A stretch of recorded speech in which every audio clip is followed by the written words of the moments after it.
when I was in the plane, I was like, what's going on? Am I really going to the other half of the earth? وطني أنا وأنا وطني. After visiting a refugee camp, it's hard, dare I say impossible, to see the world the same. Witnessing war firsthand is even more impacting. Nearly 3 years ago, I went to Jordan to cover the crisis unfolding in Syria. Despite the massive traumas many had faced, they were kind and welcoming.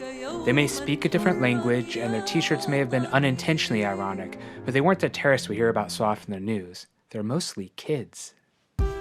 Since then, I've been lecturing at universities, going on local talk shows, and doing whatever I can to educate people on the greatest humanitarian crisis since World War II.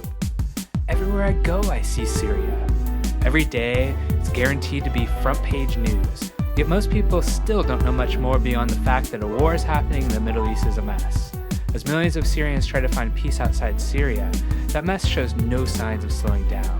While it's hard to escape hearing about how Syrians are dying, we want to look at how they're living, starting with Syrians in America. If you know Syria before, you will cry every minute.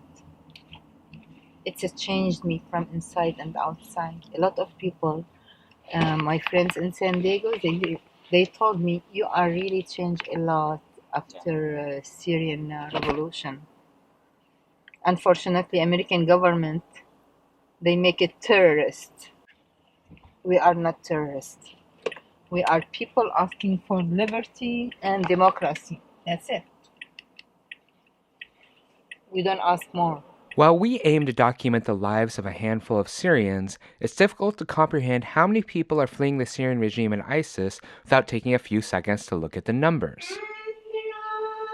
Since March of 2011, over 270,000 Syrians have died, and that sum is based only on the bodies that have been identified. The amount of casualties is several times greater than all U.S. casualties of war and terrorism since World War II combined.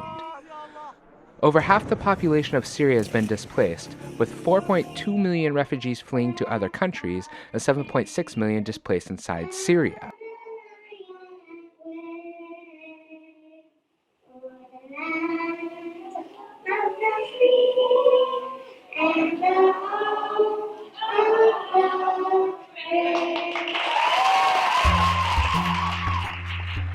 To grasp the magnitude of this crisis, imagine if the same number of Los Angeles residents were displaced. If you're familiar with the LA area, just think, you could drive for over an hour in any direction and everyone outside your car would be homeless.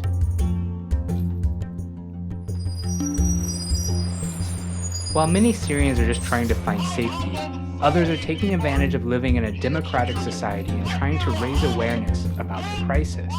We went to the United Nations General Assembly to meet with Syrians joining Iranians for Democracy to protest the arrival of Putin and Rouhani to the UN. Today was one of the best days for a long time. The Iranian and Iran watching everything what is going on.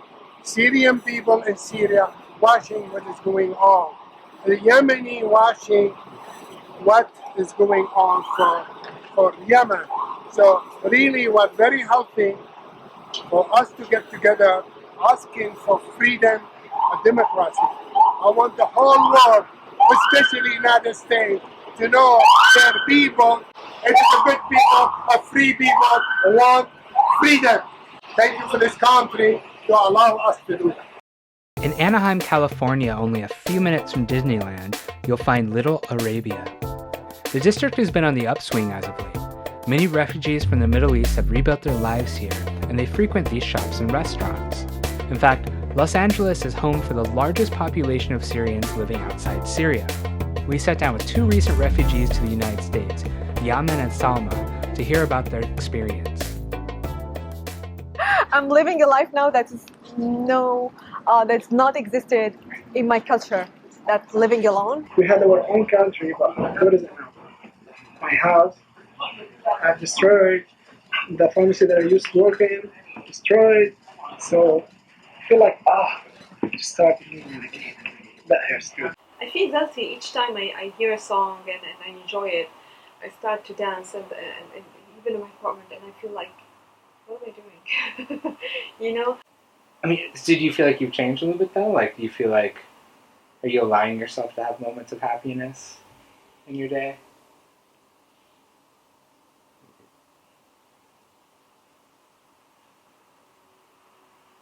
Um,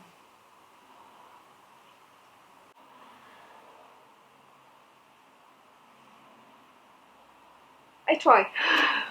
I try. It's very hard, but I try.